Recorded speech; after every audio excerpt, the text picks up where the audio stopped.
And a lot of times you're not appreciating yourself because you're comparing yourself to other people. You're not here to compare yourself to others. You're here to compare yourself to your own dreams and values.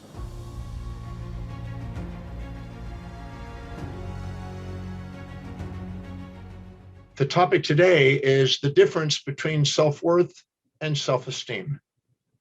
And many times those words are used interchangeably, but I'd like to make some distinctions that will be very helpful. So if you have something to write with or write on, that'd be great. And some practical things I'd like to give with that. If you automatically run into somebody in a mall or at a social event, and you admire them, and you look up to them, maybe infatuate with them if they're somebody that might be a potential partner in your mind. The moment you do them, in turn, you will minimize yourself. And this minimization of self will be sort of a humbling mechanism to them, an intimidating factor looking up to them. We've all had a situation where we've seen ourselves compare ourselves to other people and thought, wow, they're more, intelligent, or they're more business savvy, or they're more, financially well off, or they may be more stable in their relationship, or maybe they're more socially connected, or physically fit, or attractive, or maybe inspired or spiritually aware. The moment we compare ourselves to them and put them above equilibrium, we'll tend to put ourselves below equilibrium. When we do, we tend to minimize ourselves, and that is a lowered self-esteem. We'll feel self-depreciated. It's not our authentic self. It's a persona, mask, or facade that we wear when we're comparing ourselves to others and exaggerating them and minimizing ourselves. So that's a lowered moment, a moment of lowered self-esteem. And what's interesting is we could actually walk in the same mall and then see somebody that we think that we have more intelligence than, or we're more successful than, or we have more wealth than them, or more social stability, or connections, or more stable relationship, or more physically fit, or more spiritually aware. And we look down on them. And the moment we look down on them and minimize them to some degree and puff ourselves up and pride ourselves, we tend to have elevated self-esteem. And so anytime we judge somebody, we will end up putting them on a pedestal or pit, and in turn put ourselves in the pit or pedestal. So anytime we judge, we polarize and subjectively bias our interpretation instead of having reflective awareness where the seer, you, the seeing, the process, and the seen, them, are the same. If we put them in our hearts and don't put them on pedestals and pits, we tend to have an authentic state. Our self-worth is a reflection of that authenticity. So I want you to maybe draw a diagram in yourself, and I want you to imagine up in the top, you have elevated self-esteem, and then kind of draw a line that goes in, and then true self-worth, it's the center, and then another line that goes down that has lowered self-esteem. So you got elevated self-esteem, lowered self-esteem, and in the middle, true self-worth. The true self-worth is the authentic you that's not puffed up or deflated, overinflated or deflated.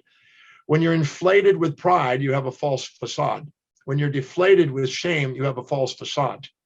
Or when you exaggerate or minimize yourself. And those are the personas, the momentary elation, depression kind of personas that we put on, because that's fickle, it changes, it can change with the wind the second we compare ourselves to somebody else. And the moment we do, we lose our authenticity. Now, I'm sure you've had a moment when you've been really, really, really infatuated with somebody, and were so infatuated you feared their loss. And you tend to instead of living by your own highest values, you sacrifice what was important to you to fit in with what was important to them, because you didn't want to lose them, because you're so infatuated, you didn't want to lose them, you feared their loss. So you end up sacrificing what was important to you temporarily to be with them. And then you end up beating yourself up because you're kind of minimizing yourself to them. And they don't want somebody minimized, they want a match. So the moment you do that, you're actually undermining the relationship. And you're going to build up resentment that you're having to be somebody you're not in order to be with them. You want to be loved and appreciated for who you are. And whenever you put them on a pedestal and minimize yourself, you're not able to be who you are. If you want to be loved for who you are, how are you going to be loved for who you are when you're not even being who you are? And many times people are in that situation where they're exaggerating other people, putting them on pedestals, minimizing themselves, trying to sacrifice themselves altruistically to fit into that person's life for fear of loss of them. And then we end up minimizing ourselves. I always say that anytime you put something on a pedestal, you'll tend to inject their values into your life, try to live by their values, cloud the clarity of your own highest value, your own most important thing in your own life, and then you'll end up devaluing yourself, and that's a lowered self-esteem. And anytime we compare ourselves to others we admire, we go through and lower our self-esteem. Women sometimes will do it, particularly women, but men do it too. They can go and see a woman that's very beautiful and has certain character traits that they admire, and then compare themselves and then not appreciate their own beauty. And I've seen it. I've watched it happen. Somebody's got thicker hair, or they've got nicer boobs, or they've got nicer figure or something. And then they minimize themselves, and then they feel intimidated and introverted instead of coming out and being who they are around them. Well, this occurs in all areas of life. Again, intellectually, you could meet somebody you think is more intelligent. You could minimize your intelligence and have low self-esteem in your intelligence. You could exaggerate business savvy and minimize your business accomplishments or their wealth. I've seen people that have come in when somebody's got $1 billion and somebody comes in and they got $1,000 saved. And then they just sit there and quiet and they're introverted. They don't speak up and they're lowering their self-esteem because they're comparing themselves to finances. Or they can same thing as stability in relationships or any of those areas or social influence. There's a body dysmorphia when you do it with a physical body, but in any area of your life, you have this dysmorphia kind of response. And a lot of times you're not appreciating yourself because you're comparing yourself to other people. You're not here to compare yourself to others. You're here to compare yourself to your own dreams and values. Compare your actions to your own values, not somebody else's. Anytime we put people on pedestals or pits, we don't put them in our heart, and we don't live in our heart, and we're not authentic. And our self-esteem is fluctuating because of that instead of our self-worth. Our true self-worth is the summation of all our self-esteems. What's interesting in the program I do, the Breakthrough Experience, which is my signature program, which I've done 1,134 times, where I introduce people to the Demartini method, which is a profound method on transforming these vacillating emotional personas that we wear and facades we do, these vacillating self-esteems, and turning it back into true self-worth where you're centered, you're authentic, you're present. That's why I want that I want people to come and experience that because when you're wobbling around who you are and you're not who you are, you're not certain in life, you're not present in life, you're not grateful for life, you're not enthused and inspired and loving your life when you're not centered like that. So as long as you're sitting there and judging other people, you're not going to have the real true self-worth. And it's your true self. Every time you get to actually bring those into balance and don't put people on pedestals or pits, which is what the Demartini method does. And if you're, let's say you're a coach or whatever, and you got clients that are involved in that kind of fluctuating perceptions, it's a tool on how to transform that and dissolve that so people can go and do something amazing with their life and have true self-worth. But the moment you put people in pedestals or pits, you lose yourself. And when you do, you create these polarities, these personas. And what's interesting is the moment you exaggerate yourself and look down on somebody, you also minimize yourself to their opposite. So anytime you infatuate with a trait, the opposite you resent. So you're basically creating a bipolar state in your life and destabilizing yourself with emotional volatility every time you judge. We've all heard about, we won't be able to love. Judgments leave yourself empty. Because whenever you put somebody on a pedestal and you're too humble to admit what you see in them is inside you, you have a disowned part. It's a void and it's an emptiness and it's a disempowerment. And every time you put somebody down in a pit and exaggerate yourself with that persona, that hired so-called self-image and esteem, then what happens is you're too proud to admit what you see in them is inside you, and you have another disowned part. And as long as you're disowning parts, you're creating emptiness inside. That's why judgment feels empty and love is fulfilling. But every time you actually equilibrate that and see that whatever you see in them, you see in you, and level the playing field, you have appreciation and love, which is what true self-worth is about. That's why I want people to come to the Breakthrough Experience and come and learn the Demartini method to know the science of how to take those self-esteem volatilities and personas and how to integrate them, empower themselves and own the traits and see that nothing's missing in their life. In the process of doing that, you liberate yourself from the baggage of the self-esteem game. You know, when I studied self-esteem many years ago, I saw that it was fickle and it changed. And you know, the wind can blow and you mess up your hair and it can throw you off like that, because now you're comparing yourself to, oh my God, I don't look good in front of that person. It's fickle. And I'm a firm believer that you want to basically be able to be stabilized. See, it's not what happens on the outside. It's what you decide to do with what's out there. And if you know the questions, to be able to take whatever you're perceiving on the outside that you think is above or below and bring them into equilibrium and liberate yourself from those esteems and get yourself back into true self-worth, you empower yourself, nothing's missing in you, you feel fulfilled, and now you're on track and being empowered in your life again. The Demartini method is asking questions to make you aware of the unconscious information that you're not seeing. For instance, if you're seeing somebody you admire, the only reason you admire somebody and put them on a pedestal and minimize yourself is because you're too humble to admit what you see on them is inside you. But in fact, you can't even see that in them if you don't have it inside you. And it's because you're too humble to admit that you have it that's stopping you from honoring it. And therefore you got them on a pedestal. Once you realize it by asking the questions in the Demartini method, or where do you have it, and when do you have it, and who you're demonstrating it to, and make yourself aware of it, you no longer put them on a pedestal. You no longer minimize yourself. You level the playing field. You get to love them for revealing to you the magnificence of who you are, which is where your true self-worth shines. And the same thing on resentment. If you see something you resent in somebody and you exaggerate yourself and you're too proud to admit it, it's not that you don't have that behavior. The only reason you're upset with them is because they're reminding you of a behavior you feel ashamed of, but you're covering it up with pride. And you're too proud to admit you got it. But they're bringing it out of you. That's why you're reacting to them. When you actually do the Demartini method and actually go in and ask, where do you do it, when do you do it, who do you do it to, and where it is, and you become aware of it, you realize that the person that you're resenting is actually your teacher, waking you up to something you've got in your subconscious mind stored there that's not loved. And it gives you the chance to love that, liberate that, so you can be yourself. We all want to be loved and appreciated for who we are, but we're not going to be who we are as long as we're too proud or too humble to admit what we see in other people inside us. That's why judgment is letting you know what you haven't loved in yourself, the things you're judging in other people. Life's a reflection, and pure reflective awareness, where things are in equilibrium, is the one that allows you to reflect in a sense and realize that, you know, nothing's missing in you. I was in Nepal and I was chatting with a Bonpa Lama there in Nepal at his temple there. And we had a conversation about that very thing. He says, nothing missing, all present.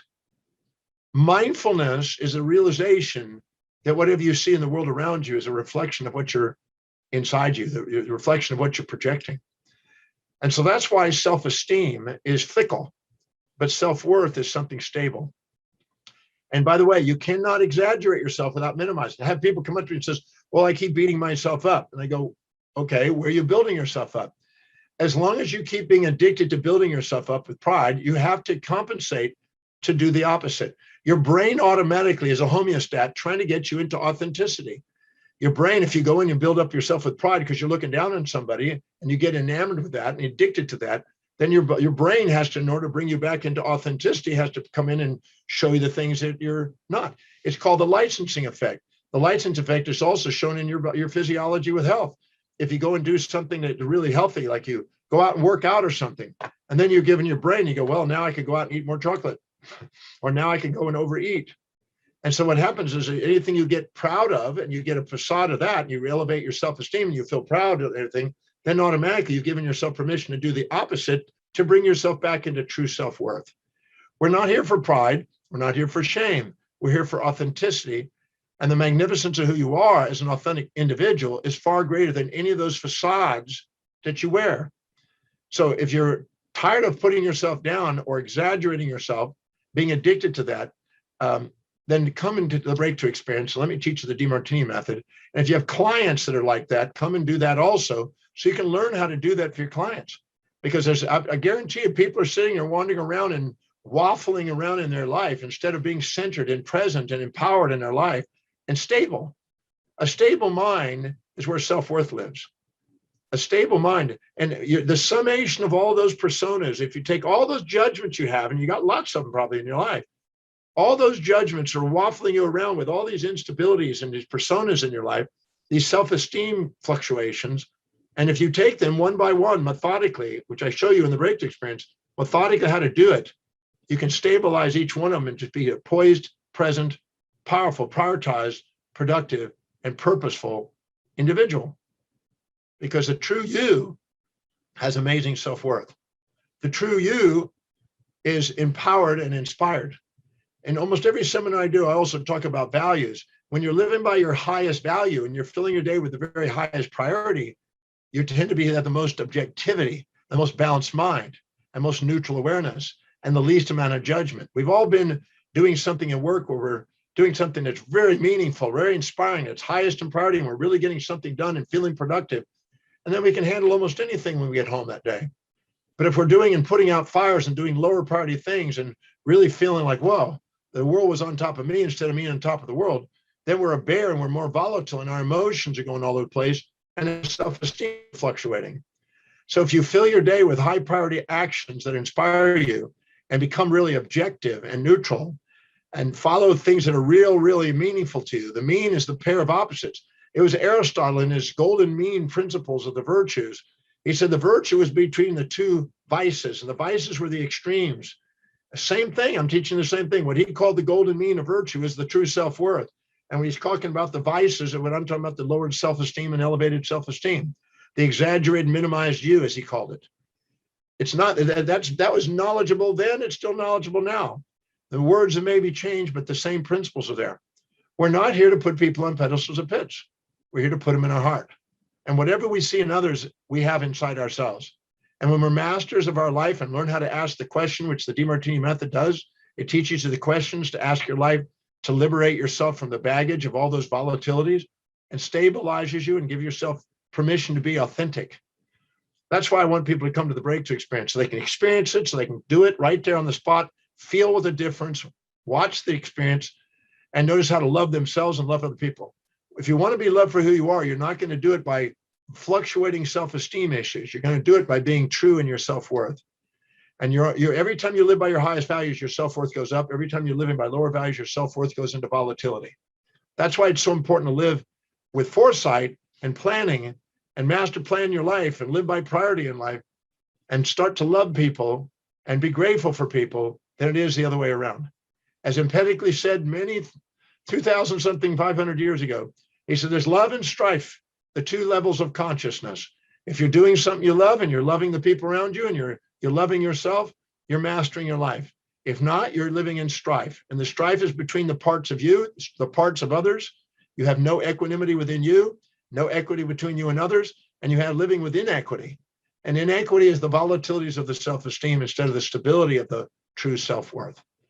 So I just wanted to share with you a few tidbits today on the importance of self-esteem, self-worth over self-esteem, and how to know what they are and how they're generated. Please consider coming to the breakthrough experience so I can teach you the Demartini method. It's a tool that can help you integrate that so you're stable, so you know yourself and be yourself and love yourself.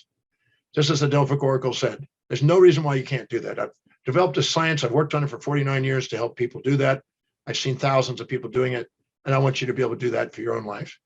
In addition to that, I want to give you a message about a free masterclass called Increasing Your Deserve Level and Finally Get What You Want in Life. And this will help you, this process will help you in the self-worth arena and allow you to integrate the pairs of opposites that you have inside yourself. You're not your most magnificent self if you're vacillating all over the place. I want you to be stable. I want you to be inspired. I want you to be grateful. I want you to love your life. I want you to be enthused about what your mission is in life. Focus so much really on high priority. Be more certain, more present, and not get distracted by the illusions of other people and putting people on pedestals of pits. Put them in your heart. That's where you want to be. That's where they want to be. I just wanted to share that for this morning to, well, it's my morning, but whatever it is, time it is where you are. And I look forward to seeing you next week. Please sign up for the masterclass, take advantage of the breakthrough experience, and learn the Demartini method. It's a tool that will have 1,000 applications in your life to help you master your life. You're here to deserve to do something extraordinary in life.